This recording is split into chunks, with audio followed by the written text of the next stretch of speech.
have an experienced performer, Jack O'Malley. Woo!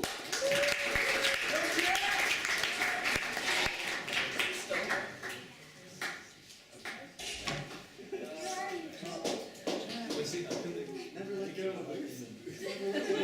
Yeah! I think he's in WLH right now. Here we are. Doesn't seem experienced. Hi. Recently I started doing sets that are a little bit different. They're not quite as focused on humor. And the reason that I do this is I think that I'm really insightful and thoughtful. So access to my inner life is a privilege. So I'm going to talk about advice. Some advice is good advice. And good advice you can get when you're going to college is like, get your sleep, or go to class, or stop doing what you're doing. Those are all great pieces of advice. Sometimes you get advice that is not necessarily good, but like really sticks with you. So for instance, when I was a freshman, I was at a party at a fraternity called SAE, which maybe some of you have heard of.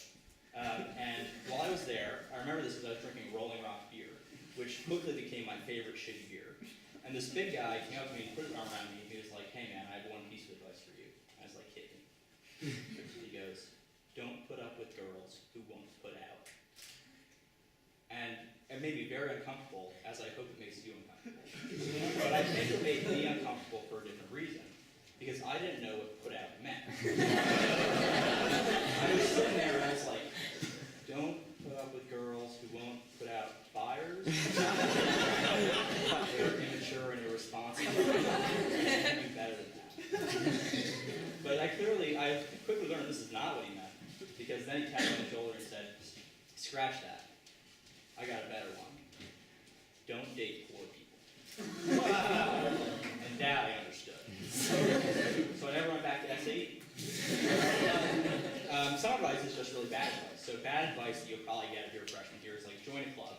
And there's different versions of it. People say like, join a lot of clubs, or don't join too many clubs, or join clubs that you're passionate about. I think this is all bad advice. My advice is don't join any club.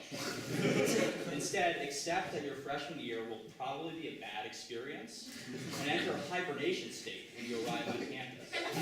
Don't exit this hibernation state until you achieve transcendence, just in time for spring fling. You can take your rightful place as the headliner. This is what I wish I had done, but what I actually did was I started my own club, because I didn't like who I was in high school, and I wanted to meet people who were like cooler or more popular than I thought I could be normally.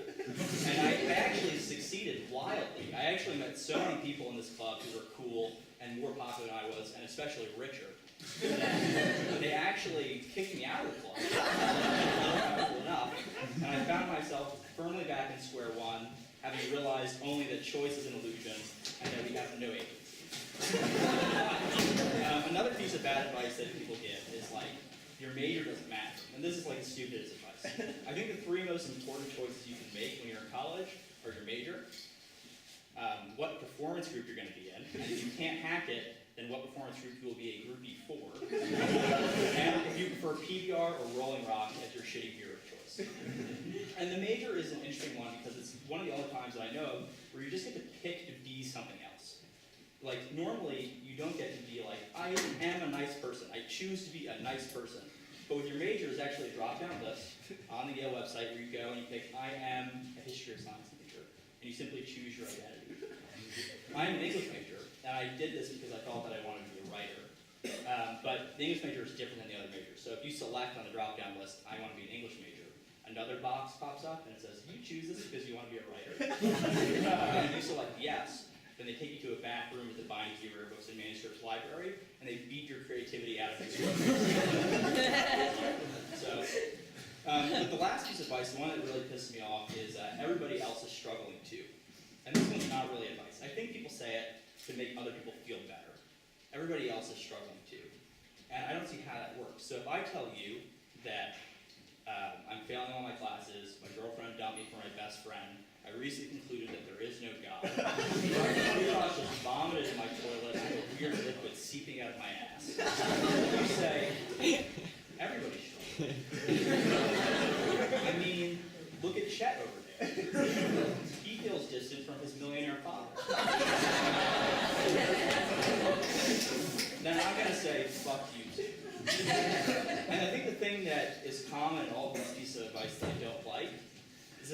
suggests that like everything is going to be all right. And I don't think that's true. I think bad things can happen, and you can screw things up in ways that you'll never be able to fix. I did that my freshman year. I wish that instead of choosing to pursue these people, I had chosen to be open to good, healthy relationships that were in front of me. Because the only thing I learned is that Chet is an asshole. And tough decisions are going to follow you no matter where you go. Like, it won't matter what club you join, what major you pick, what school you go to. Tough choices that define you will follow you.